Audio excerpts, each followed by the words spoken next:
Hello, everyone. Welcome back to the Little Things Podcast. I'm Bethany Werner, and we're here with Rachel Hines. Hello. And we have an extra special guest visitor today.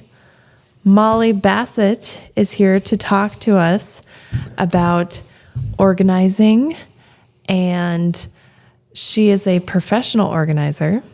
Molly, what's the name of your business? It's something cool. It's called The Ideal Organizer. And the ideal part of it is you don't have to do it yourself. That's amazing. That's smart. That is very ideal.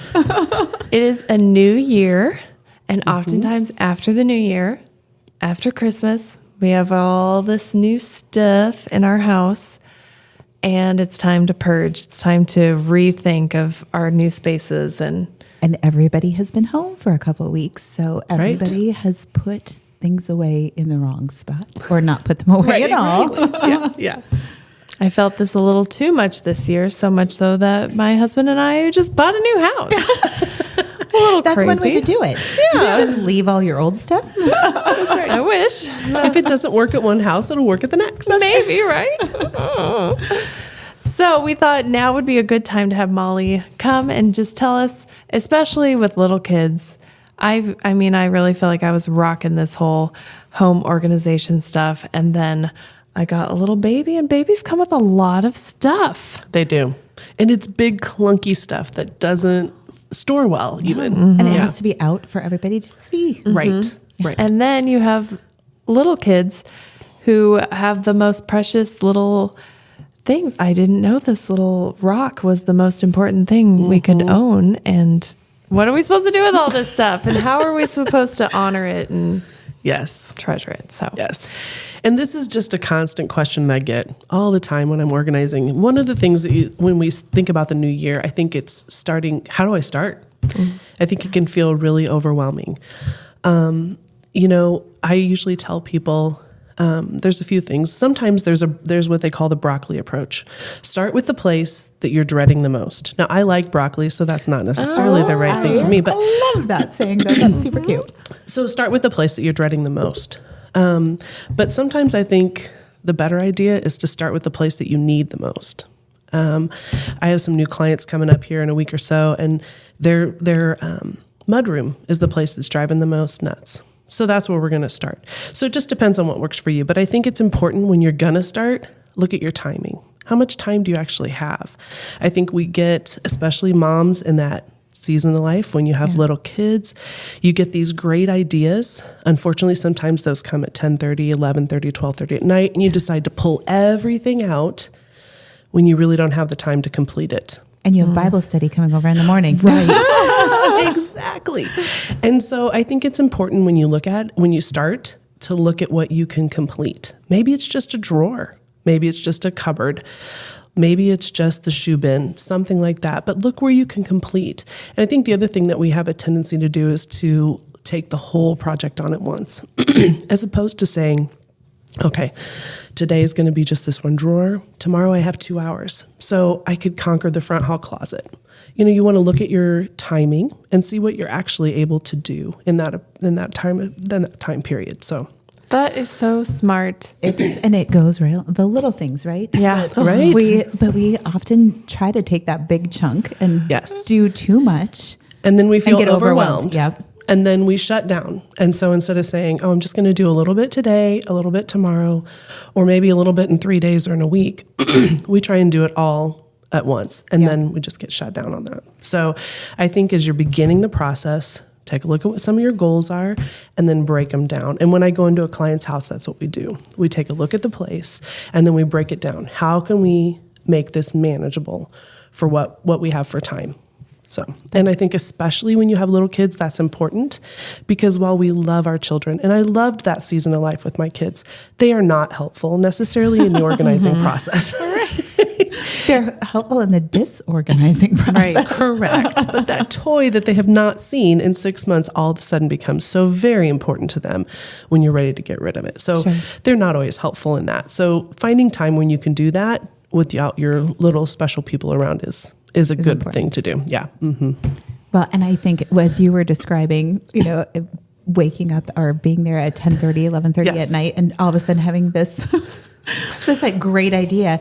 I could totally visualize my Lily now, like simply cleaning her room. What she does is everything comes out and piles, and I can see Rachel at that same age, and that's my go-to. Like let's jump in, let's get it all out, and then get so overwhelmed that you're sitting in a ton of piles, and you have no idea what to do with it. And you've just made more work for yourself, right? Because then everybody's going to throw things on it and all that kind of thing.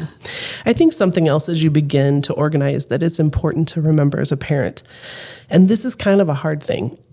One is give yourself grace. So that's not the hard part. Give yourself grace. Like you're in a season of life where you're really busy, where your time is not your own.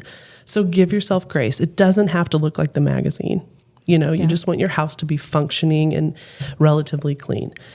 But the other thing that I think is a little harder sometimes for us as parents is something that when I was raising kids, one of the books I read was called Shepherding a Child's Heart by Ted Tripp. And the very first chapter, the first thing he talked about was getting your own heart right before you train your kids. And I think the same thing is with organizing.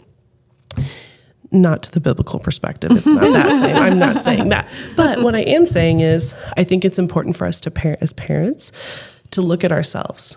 And if we're telling our kids, you have to put your backpack away every day, but we leave our coat and our purse or whatever it is strewn everywhere, how does that reflect to our kids? Your bed has to be made every day. Is my bed made every day? And I think that's a hard realization for us as parents. Our kids look at their rooms and feel overwhelmed. So to expect them just to know how to clean their room or how to organize their room isn't something they're designed necessarily to do. And if that's not how your home works anyway, if it's a struggle for you as a parent, then you have to recognize that's a struggle for your kid too. So I think it's important for us to look at ourselves and how we view organizing our homes and we view cleaning our homes and those habits, and what have we taught our kids? And so how can they grow in that? How can we grow in that and then help them with that? Absolutely. That is really interesting to think of, instead of walking around the house and just being frustrated of, why is no one putting their shoes away and all of this, to think, actually, maybe this is how our family functions and we all need to. Right. Yeah. Instead of me just getting angry at everybody else. Well, and that do as I say and not as I do, right? Yeah, it really comes down to what example we're setting. Yeah. One of our recent podcasts, we were talking about family contribution and the kind of division of work and how we can all contribute to our families. But I think that's another big one. I actually enjoy organizing and I love it. But like our pantry, I spent a good several hours not too terribly long ago organizing our pantry, as I do every couple months. And I just walked in it this morning and I was like, you can't see my face, but it's not a pretty face good right now. Yeah. But it made me kind of do that pause and go, okay, I got joy out of organizing it. I like to see it organized, but am I organizing it for me and in a way that serves me and that I can use? Or would this have been better to do as a family where we all can have some say in how things, because maybe the way I'm organizing, I don't hit that candy basket on the regular, but everybody else does. So I have, and one of my clients one time, she could not get her daughter to put her clothes in the dirty clothes hamper. She always threw them to the side of the bed. And it was just a constant battle. And I said, what if we just move the hamper to the side of her bed? And I came back in a week and she was like, oh my gosh, that was life-changing. She put her laundry in the hamper. That was just her spot. So that worked better for her, for the daughter. The laundry still got in the hamper, but it didn't have to be next to the door necessarily to make it work. So kind of like what you're talking about, sometimes you have to think about the person, think about, what's important to them, and then make your process work from there too. So what is the biggest challenge you find in helping a family kind of find organization in their home? I think the biggest thing is we all have too much stuff. Yeah. And we don't have a lot of time. Sure.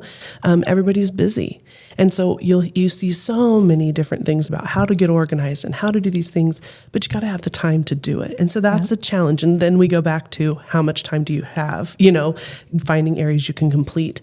But I think we have too much stuff, and we come in after Christmas and we've got more stuff. Yeah. Not necessarily even stuff that we wanted or wanted our kids to have necessarily. So I think at Christmas, I always encourage my clients to think about activities or experiences they could give to their kids, or encourage grandparents to give experiences as opposed to stuff, because we're drowning in stuff, you know? Agree. Yeah. I was just talking to a mom friend, and she has 2 little girls, and they just spent all Christmas break together, and you know, they got all this stuff for Christmas. We all get all the stuff. We have so many choices. We have so much to do. Why are you bored? Don't say the word bored. Yeah. And it is like, we can have all the stuff, but that stuff doesn't really solve our problems or necessarily engage us, or really too many decisions does not help a kid either. Too many toys doesn't overwhelms. help. Yeah. Yeah. And before I was an organizer, I was a preschool and a kindergarten teacher. So I have experience with this, and you can watch children when they play. If they have too much, their play is not appropriate. It's not as productive as when they have smaller amounts of stuff. So I encourage people to really look at what they keep. And, you know, you want to look at things. Have I used it in the last year? Will I truthfully ever use it? Do I actually even like this? Or am I keeping this out of guilt? I see so many clients who keep things out of guilt. So-and-so gave this to me. And then you have to work on keeping the memory, but not the item. You know, and I think that's a mind shift for a lot of people. How many of these do I already have? How many more sippy cups? How many more bibs? How many, whatever the things might be. And then, do I like it enough to store it? Do I really even like this enough to give it space in my home? Yes or no, you make that choice. But those are just some questions kind of ask yourself as you're going through those things. I think something else that's important is to give our kids boundaries. So, for example, when my girls were little, they each had a laundry basket in their closet. And for our household, I told the girls, you can have as many stuffed animals as will fit in this laundry basket. Now, Bethany, I know you really like the stuffed animals. I can't even tell you how many stuffed animals we had to move out as we're cleaning this. She's trying to think about what is the largest laundry basket I've ever seen. It's a problem. But what I would talk to my girls about was, when that laundry basket is full, then we need to make some choices about what we want to keep, what we want to get rid of. We did the same thing with Barbies. I have 3 daughters. So you can imagine that Barbies would just like overwhelm. So what we ended up doing there was we took an over-the-door shoe holder, and each holder held a Barbie. And when that got full, then they made some choices on that, on which Barbies to keep and which Barbies to get rid of. And I think it's an important thing for our kids to realize that they don't need to keep everything, that not everything. If you keep everything, nothing is special. Right. I agree with that with Barbies. But you look in those sweet little eyes of a stuffed animal, and you know their personality. You know I was waiting for a piece of wisdom. I agree with that about Barbies, and I thought it was going to be something really rich. Well, this was really rich, Rachel. No, I know I do have a problem. But I do think it's important for our kids to have boundaries. And the same thing goes for us as parents, whether it be, you know, our closets. If our closets are just, we can't even find anything, if they're exploding, we need to make some choices too, you know, on how much actually fits here, so that I can easily put things away, easily find what I want, you know, all those kinds of things. But I think those are things that our kids don't come naturally trained with, and we need to help them with that. Same thing kind of with school papers. And so that was one of the things I wanted to talk about too. All those precious little treasures. Bethany was talking earlier about this, you know, that you find, the children find a small rock and that is their precious thing, you know. And again, I think it goes to boundaries. You know, how many of these are you going to keep? And so giving them a container, you can keep this many, you know, you can do whatever. As parents, I see this often with my clients, and they keep so many of the papers out of guilt, you know. And again, if you keep everything, nothing is special. So what I've done with the school papers for my girls was I committed to them that I would only give them 1 box of paper to leave with. And in that box, I got an extra large file folder box. Okay. And so for each year of their schooling, and then one for like birth to preschool or whatever, I have a file folder and I stick the papers in there. If it doesn't fit, then you got to start making some changes. So for what I would do is I had a place through the year that I would stick their papers, and then about Christmas I would kind of weed through them, and then I could go and put them in the file folder for first grade, kindergarten, whatever it is. And my girls are all adults now, and I've gone through those boxes with them because our purpose in keeping them is to have the memories to share with them. And when we sit down and go through it, oh my goodness, we're laughing, we're crying, we're talking about things. It's so much fun. But we also found, now that some of them are, 26, 25, 21, that we go, why do we have this? Yeah. What was this? And, but I've seen so many of my clients who have received from their loving mothers, box after box of paper and stuff. And they go, I don't know what to do with this. Yeah. And there's that guilt. There's that guilt. My mom kept this. I don't really want this, but I feel like I should have it, but they're bursting at the seams in their home. Yeah. And so I'm always telling my clients, bless your kids with less stuff, whether that means their memorabilia box, their paper box, their stuff in their room, their toys, all those kinds of things. I just think we have a society where more is what everybody wants, but it's such a blessing. There's so much more peace that comes in your home and order, and it makes it more realistic for your children. If they walk into their room and it's just like something exploded, it's totally overwhelming to them. And so to then say to a child, go clean up your room, they don't even know where to start, When there's less stuff, that's a little better. Plus, I think we have to break down that process for them. I think we have to say to them, okay, we're going to find all the Legos and we're going to put all the Legos away. We're going to put all the laundry in the dirty hamper. I mean, we have to break that process down for them. But the less of it they have, the easier it is for them to do. And again, I feel like they play more appropriately. Something else that we would do at our house was I had a lot of toys boxed up. So we didn't have all the toys out all the time. Sure. And then especially like when it's snow days, we could pull something out that we hadn't had for a while. It's brand new. Exactly. And so that was another way that we could keep some of those toys, but we didn't offer them to the kids all the time. And I think it's important for our kids to know, no. Yeah. Meaning sometimes you don't get all these Everything toys you that you want. Yep. So even though they see that box that day and they want to pull it down, maybe you say, okay, then what else are we going to box up to put away? Instead of just allowing it to be a free-for-all and all the toys are out all the time. How much freedom does that is allow? fascinating. Like as parents, even going back to the schoolwork. So our oldest daughters are the same age. Yes. And we laugh. We move frequently. We always say we're going to buy our forever house. We're going to stay there. But then it's about 5 or 6 years and we're in a different house, which gives us a good opportunity to go through things.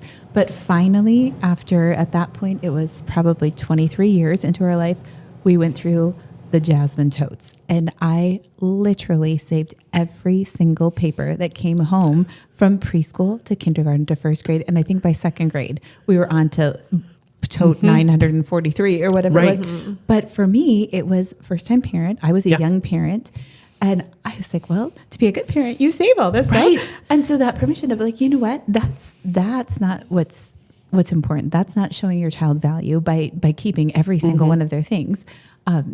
Just because you're choosing not to save it all or saying no to those things, that's actually being a great parent. And like you said, blessing your children. Yeah. Love that. Blessing your kids with less stuff, blessing them with order in their home.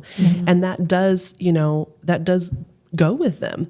I mean, again, having been a teacher before, every teacher is going to be glad if your kid knows how to hang up their own backpack and their own coat. If your kid knows when they have a piece of paper that then they go put it away. Like those systematic kind of things will help your child, not just now when they're little, but as they become older. And I think all kids are capable of it. Different brains are different. So some kids it's going to be more difficult for, I understand that. But I also still think it's an important skill for kids to learn because that is something that helps them be successful in terms of not keeping everything and having a place for things and learning to put those things away and care for the items that they have, So yeah, and I think, Rachel, back to what you were talking about with all the stuff, I think that we kind of have in our heads these ideas like good moms make scrapbooks. Good moms keep all the papers. Good moms, you know what I mean? And so all of us we love our kids. We want to do what's best for them. But I'm giving you permission to release some of that and to bless your kids by giving them less stuff, more of you and less stuff. And that's going to be a blessing for you too. If you don't have as much stuff at your house, it's easier to clean up. And you don't have to go through that organization and the purging process all the time. Yes, And exactly. Sorry. now that we have cameras and things can be digital so easily, Yes. if you want to keep some special pictures, take pictures, or drawings or whatever, take pictures, create a file on the computer. Maybe you'll look at it, maybe you won't, but I know. Well, there was a teacher at Cooser, and he was so wise. But he said, as they were having their grandkids, what he did is he started an email address for each of his grandkids. He was the computer teacher there. yeah. And so he created their first email address, but he would take pictures of some of their work, encourage his kiddos, the parents to take pictures. And then, so by the time they get their email address, whether it's whatever age, and whatever age now you get an email address, they have an email address that's been around for a while, and they have this whole scrapbook of emails and I thought, oh, that's really smart. And maybe, that was probably honestly 10 years ago that we talked about this. So maybe that's in a different form now. yeah, and maybe it's a Google Drive or whatever. But really, that does give you that freedom of, I don't have to keep all of these papers. No. And I can still show you that I value that piece of artwork that was so important to you that you brought home. I'm also in the back of my mind as I'm talking and I'm thinking, I'm like, man, I bet Molly had the easiest graduation parties ever. If she was this organized, she's like, okay, we're going to use this. I've got it all. I'm not sorting through anything. I've got it all sorted through. I'm a little jealous right now. Well, and I think the other part coming as an educator on that is there are so many times that it's the process that as an educator I needed them to do. It's not the product. Right. So just because their kid came home with a certain piece of artwork, there's a lot of times it's a process thing. I'm doing things to help their brains develop, not necessarily a product that like, oh, you need to feel like you have to keep. Yeah. You know what I mean? I think that's the other part of it as the educator side is that not every piece is designed to be a grand piece of artwork. If it's special to your kid, great. But there's a lot of process that's happening despite what the outcome, the product is. Sure. So yeah, that's the other part of things sometimes too that we lack. One thing too, I think is good when you're organizing your home, whether it's with little kids or adults or whomever, is labels. I think labeling things helps other people help you. And for other adults who can read, it gives them no excuse to not put some of those things back. And I found that in my classroom as well as in my home, I used to take pictures of what was in the bins. So when the kids were little, I'd take the camera, I'd take a little picture of Legos or whatever it was, Barbies, and well, not a Barbie one because I told you to put those in the door hanger, which we did. But you just take a picture of whatever the item is, put it on the outside. You'd use the word because we were always trying to do word association with the photos and all those kind of things. But then it doesn't give people the excuse of, I don't know where this goes. It allows others to help you as well. You just gave me an aha moment. Obviously, early childhood, we do that in every piece of the classroom. Everything is labeled. Everything has a picture with a purpose. I have never once done it in my house. And I'm thinking, you're talking, I'm like, oh my gosh, how has this never occurred to you until right now?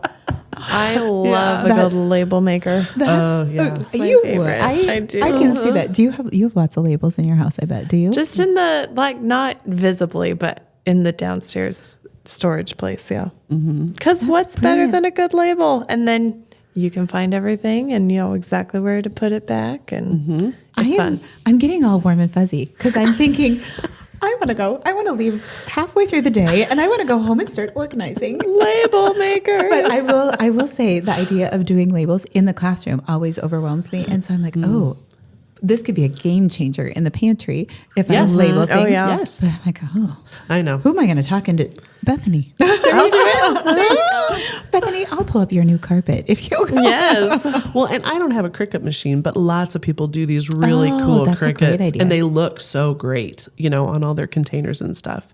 I do have a Cricut machine, but I don't know how to use it.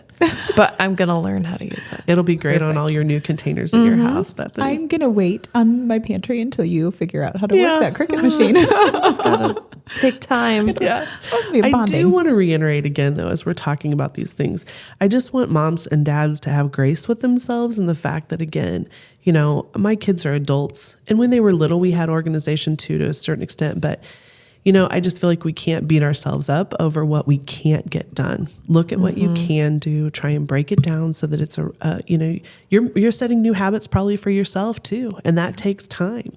So give yourself grace as you're going through this process of changing mindsets on how you want to organize your space. But I do think having less stuff makes a difference. Labeling things, having your family on board, like you talked about, Rachel, going through some of those areas with people to see what's going to work for them, those kinds of things. So it's not all on you, but recognizing there's only so many hours in a day and that we have to have grace. It's not going to happen overnight. Something that we have to do in our house in order for anything to work organization-wise is the before bed reset. Because I don't know, it's my brain and Michael's brain of, I want to say especially Michael's brain. I like how you whispered it. Nobody knows. Don't tell him. He won't hear it. It's our secret. But okay, you use this and then you put it away. Right. That doesn't always happen. Okay. But then at the end of the night, we have to just put everything away or it's out of control. We can't live our lives that way. If everything's organized, there's a place for it to go and that makes it easier, but you do have to follow through on it. Yeah. When you start the process, if you have like an hour, let's say you have an hour or maybe you have a half a day or something, so you're going to get a little bit bigger project. I do want to talk just briefly about how to get yourself prepped for that.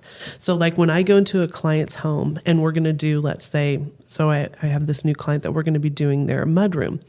So I will have things set up. I will have a trash can. So you always want to have a place for the trash to go. You're going to want to have a box or a bin for those things that you're going to want to get rid of. And you're going to have a keep pile, but you're also going to have a put away pile. And so I always have a basket for those things that don't belong in that space, but need to be put someplace else. Put those in there and don't go running back and forth to throw this one fork in the dishwasher and put the sock over here and the book there. Because what happens then is you lose your focus on that one spot that you're trying to complete. You start cleaning the kitchen. Exactly. Yeah. And then you go, oh, wait, I need to make that phone call. Oh, shucks, they didn't take this to school or this didn't happen. And before you know it, you've lost your focus. So you want to set up the space so that you can complete that area in the time set that you have allotted. Also, get yourself a cup of coffee. Turn on a podcast or some kind of music. Make the area you're working in as enjoyable as possible. And maybe give yourself a reward when you're done, And for me, the reward is, I love before and after pictures. Like, it just feels so good when you can see that after and you're like, oh, it's just going to function better and it looks better. But for some people, maybe it's, you're going to treat yourself to ice cream or something like that. If you're going to go buy more stuff. But notice I said ice cream, you just eat that. It don't have more Consumable. stuff. Right, exactly. Thank you. Consumable. Good point, Rachel. So, but again, just look at your time, see what you have for time to be able to complete an area so that you don't get yourself so overwhelmed. And sometimes it also helps to have another person, maybe a friend or a parent who can come in and go, have you thought about using the space this way? Have you thought about, you know what I mean? If this isn't your area of expertise, find somebody else who can kind of encourage you, help you break down the process if that's just something that you struggle with. Because I'm seeing more and more research all the time, especially on how women's brains just don't function well in disorganized, chaotic setups. So I think it is an important thing for people to learn to do and try and get their homes feeling better that way. So if we can backtrack a little bit to that getting rid of this stuff. So I love to purge. Like I'm all about, I don't like the excess stuff. My family likes to see lots of things. I call them collectors, so I'm not calling them hoarders. But it's true. So I like to purge. However, I like when you were talking about guilt, the guilt that comes in, and I think that's what I find myself, that kind of when I'm doing a big organization project, not the guilt of getting rid of things. Sometimes it is, but more the guilt of the fact that we have so much stuff and now I'm going to offload it to something else. So we really try to do the recycling or the donating. Yes. But still that guilt, like part of me is like, why am I going to make this the landfill's problem when I created this mess? Do you have kind of go-tos when it comes to getting rid of things? Like because I know you're a good steward with everything. So you probably have great ideas, but when you have places that you trust when you're doing a donation or something that you know that it's really benefiting rather than just unloading your problem to somebody else. I understand what you're saying. And I think that's, if I can find a place with my clients to say, this group needs these kind of things, people are always more willing to get rid of more stuff if they know it's going to be blessed and not thrown away someplace. Yeah. I'll be honest, I use People City Mission a lot. Great. I go there often. I like to do here at Messiah, we have the Home in a Box. Is that what it's called? I can't remember if they had a new name, but anyway. So Home in a Box really enjoys those kinds of things. I know already, like this weekend at Lincoln Lutheran, they're doing it's a clothing exchange, but there's also household things now that they're asking for. Awesome. And I think it's a lot of different people. There are even people that don't take their time to drive these people that are, I think it's a lot of refugees potentially. I think maybe, you're right. Bethany. Is that right? To come in and be blessed with these things that we take for granted that we have, that these people, especially like Home in a Box, these people that don't have any of those things. So those are some of the places I like to go. I have found just a few weeks ago, my husband took, we had a big old TV that needed to be gotten rid of. And there's a place here in town that will take those. Can I think of the name right now? Of course not. But they do but thank heavens for Google. Right? I don't need to Google that. Yeah. He went there, I didn't go. Yeah. But Lincoln, take my old TV. Right. Yeah. Exactly. And some old DVD players. And, it would just took that thing of we are not using these things, but we had kept them around too. And then all of a sudden it was that maybe the kids will want them, and they're adults now. And I said, do any of you want them? They're like, we don't use DVD players. No. I'm like, oh, I guess you don't, do you? I'm just going to bless the recycling center with those items and I think that's the other part. Sometimes we have to just recognize it's trash. You know what I mean? And holding on to it another 5 years isn't going to make it any less trash. Yes. And the other thing I think when you're getting rid of things, so often I hear people that will tell me, my mom told me this was really valuable. Like this set of china was very expensive. And it might have been at one time, but so much of that stuff has lost so much value, and I see people hold on to things because they think it's worth a lot. And I always try and talk with them about the fact that you've got to find, do you know where to find the people that will pay that for it? Are you willing? Do you have the skills? Do you know where to go? Because I think we all have those good intentions. Like, oh, this is worth money. Yeah.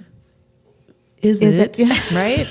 Will you find the person that's going to pay you $50 for that or not? And is it serving a purpose? Is it functioning in your family? Right. Whether it's worth money or not. Right. Something my mom gave me, I think, a kind gift of permission to use my grandma's china. Yeah. So I use my grandma's china as our everyday dishware. And we put it in the dishwasher, but why, if we didn't use it, it would just sit in a box. That's where my grandma's china is. Yeah. And that's what I was, as you were saying that, not the value, like money wise. I don't know if it has any value at all, but you enjoy seeing it. Yeah. And I haven't seen it for years because it's in a box and it's been moved from house to house. And we've broken a lot of plates lately. It's maybe time to crack it out. Yeah. My grandma died before I was born. I didn't get to meet my grandma, but I used her tea towels that she had embroidered. And my mom was like, I can't use these because it's too sad for me, but you should use them. Yes. And I think it's a fun way to feel connected to my grandma who I didn't meet, but she used the same. That's kind of fun. Yeah. and it reminds you of her. And I it's think not that's- something that's just sitting collecting dust, Correct. but it's something we're actively using. And Or even worse yet, sitting in a box. Yeah. Not Right. even being Seeing used the- or even seen. being seen, yeah. Yeah. So when you see those things, you think about your grandma. Even though you didn't know her, you know what I mean? They give you that. And that's the reason you should keep those things. You know what I mean? Like if it's stuck in a box in the back of a corner of a closet, what is its purpose? yeah, my mom has talked like, well, what would you want, after we're gone? And like, I really want the sugar bowl that we grew up using because that was, the best thing ever. But I don't want A whole lot we don't more want a lot stuff. of other stuff.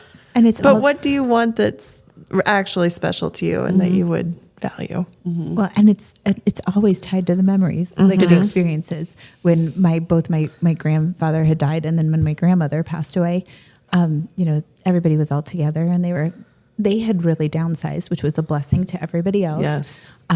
So there wasn't a ton to go through, but all of the grandkids, there was one thing that every single one of us wanted, and it was a little neon green, made of plastic, like music box. You would wind it up, and it had like the little swirly with red and white, and it'd play some song. And that was what I think my cousin Polly ended up getting it.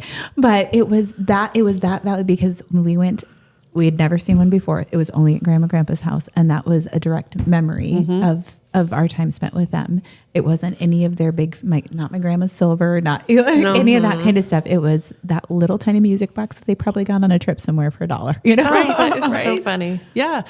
In our family, it was the Spider-Man and the Incredible Hulk popsicle holders that you would like put the Kool-Aid in. And then you just had the little tops on them. My grandma got it at a garage sale. All 4 grandkids, we were like, who's getting those? Because again, she had 3 sets of china, but we were all concerned about the the garage popsicle sale thing, buy. because that was what held the memory. Right. You know what I mean? And so I think that helps again to keep that perspective for us in terms of what we're keeping in mind for our kids.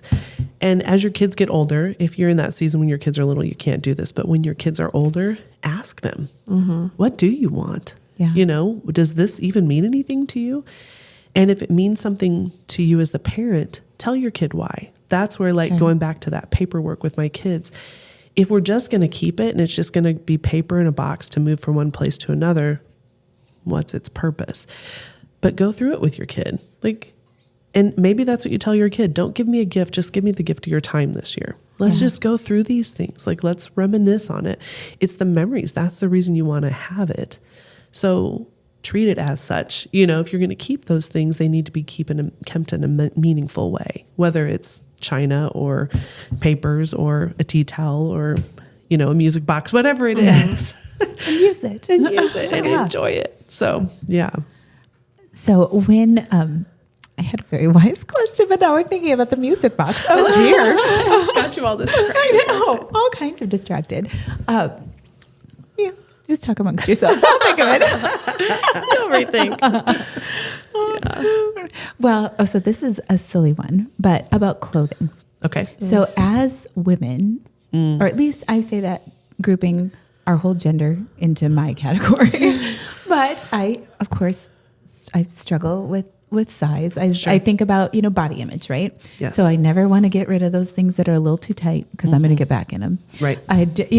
And I'm very frugal is what I like to say. Yes, me too. I do not like to spend money on clothes, but yet for my profession, I probably should look halfway decent.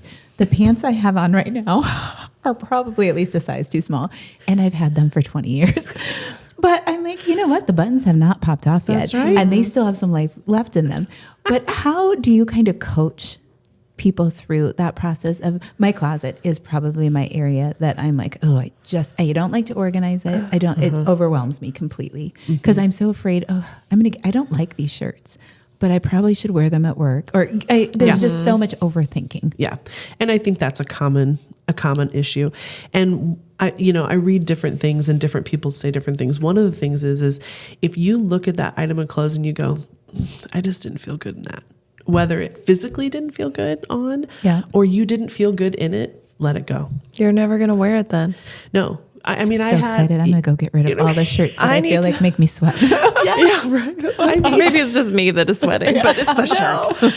the shirt's problem, not mine. Yeah. But you know, like if you look in your closet and you look at that thing and you go, you know, you have those feelings about the clothes. Like there are things you put on, you're like, oh, I feel good in this, you know, and other things you go, oh, that was itchy. It didn't look right.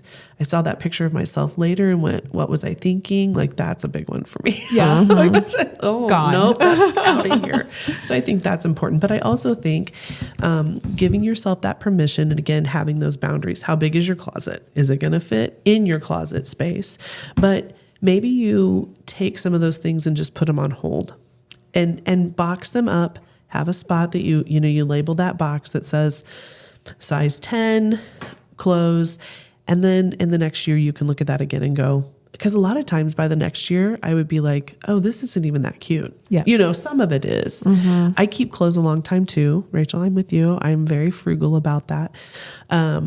But I've gotten really ruthless. And I did that again this year at Christmas break. I went through my closet again and went, I'm not going to wear this. I haven't put this doesn't feel good. Like even when I wore it, I remember pulling on my stomach or, you know, shifting your clothing around.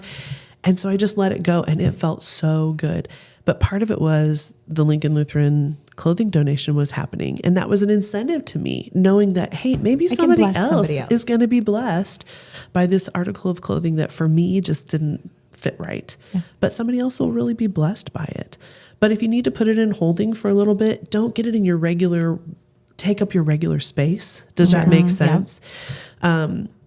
Give it kind of a hold time period. I'm going to look at this in 6 months, reevaluate, see maybe a year, whatever it is, and see how that goes. I also really like in closets. I really like what the Home Edit does. I don't know if you're familiar with the Home Edit. No. Oh, Bethany's yes. nodding. Oh, come on, Rachel. I've never heard It's of a Netflix Oh, show. yeah, it's a Netflix show. They have all these organizing things. Oh, it's very lovely. And they have really good products at Walmart. I'm just going to They plug do. the I Home got a Edit lot of here. them. They're reasonably priced and never well heard made. of such a The thing. Home Edit. So they do everything by rainbow order. And so when I put all my clothes away, I do it by season and by order. And when I organize a closet, this is what I do.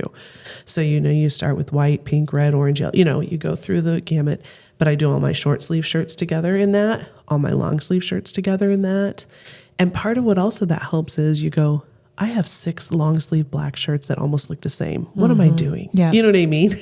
It gives you that reality check of, I do not need this many of this shirt. I should be doing laundry. Yeah. Exactly.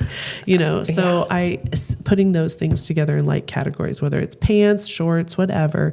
But the rainbow order really does help because it does help you see how many of what color you have. And that helps sometimes make it easier to weed things out as to what you've got. And to find exactly what you're looking for. Because Yes. I'm in the awful transition of I have pre-baby clothes, maternity clothes, and now post-baby clothes. And I don't like anything and nothing makes me happy because nothing fits the way I want it to fit. Yes. So I went through and I packed up all my pre-baby clothes and said, I love you and I'm going to come back to you. Yes. Lord willing, hopefully. But just to be able to look into a closet and know everything fits Yes. makes me feel good.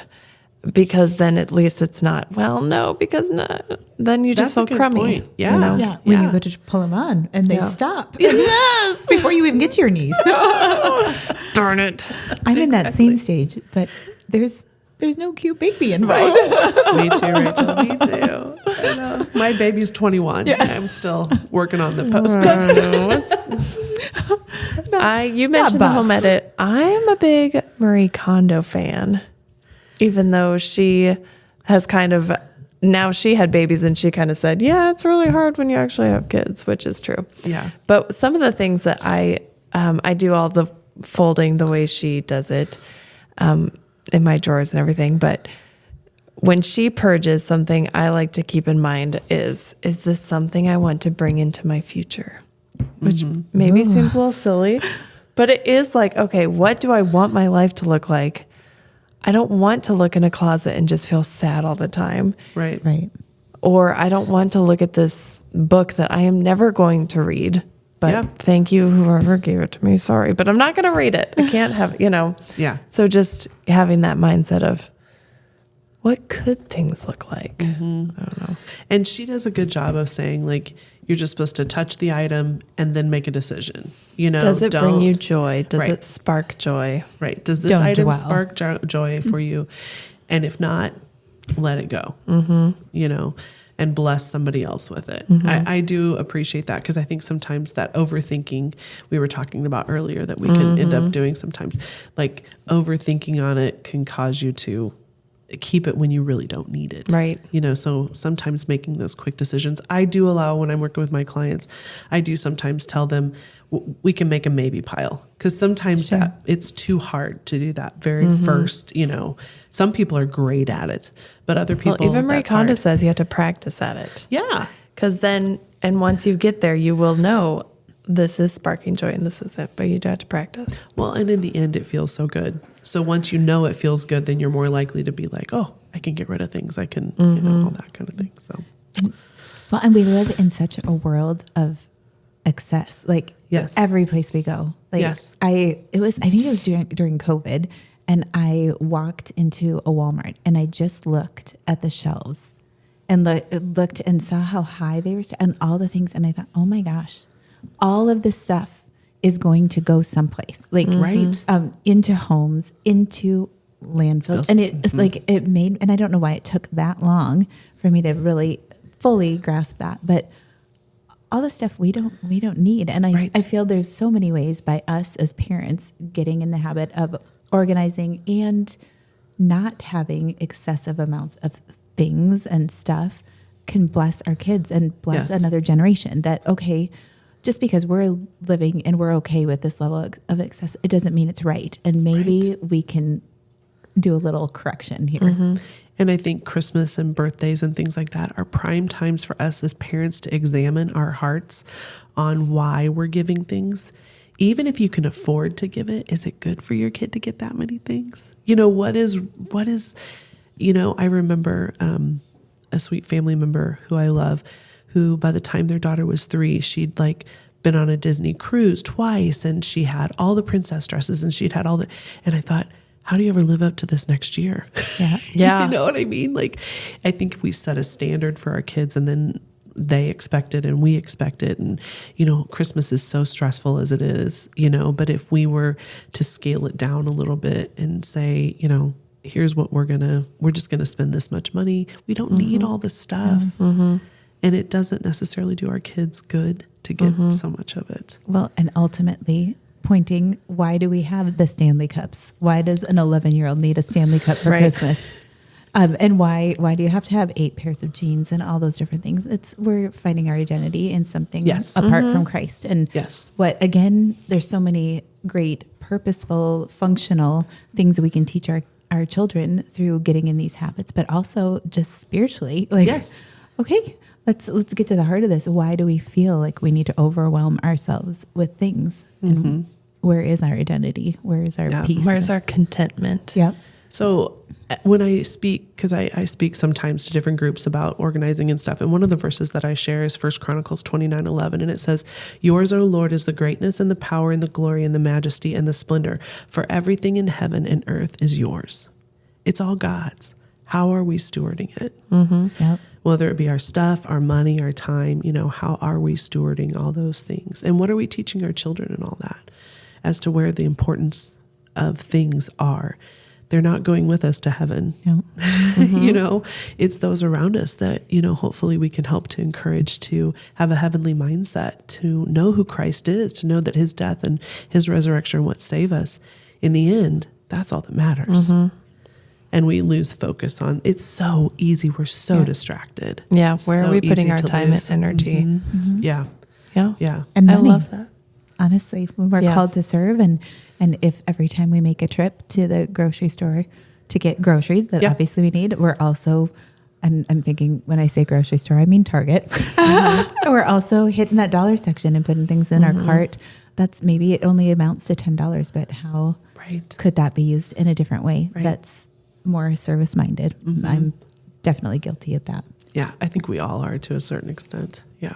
One of the or the Bible study I just did, I think I might have said this on the podcast already, but one thing she said over and over is to glance at our lives and gaze at God. Yes. And, when we are gazing at our lives, or when we're just so inwardly focused, it is, what do I need more? What do I need? How do I do? If we can declutter our lives, if we can stop that and just be gazing at the Lord and know that this is what is good and right and true and lovely, and that's what we need. Yes. Yeah. Molly, thank you so much for coming. This was amazing. Next, we should do this again at my house while you're in I can be your friend, Rachel, that comes over and gives you a new perspective on things. in my pantry and maybe my closet. Molly is wonderful. Highly recommend. You are wonderful. You're very kind. And our Maddie, so Molly's daughter Hope just did our whole family, God bless her, our pictures. But we were trying to get Maddie to smile. And I leaned over and I said, Molly, do you know that Hope's mom is Mrs. Bassett? She's so excited because she's a superstar. She sings on the worship team. Oh, that's awesome. That's great. Funny. She's amazing. Oh, you guys are very kind. So thanks so much. It's been fun getting to chat with you today. Thank you. Thanks, Molly. This has been a Messiah Lutheran Ministry production. Subscribe to Messiah Lutheran on Apple Podcasts or anywhere you listen to podcasts. You can also find our worship services and our Sermon Extra podcast by searching Messiah Lincoln on YouTube. Make sure you like and subscribe so you don't miss out on any of our content. If you'd like to know more about Messiah Ministries, visit messiah.us. We'd love to hear from you as well, so please email us at littlethings@messiah.us.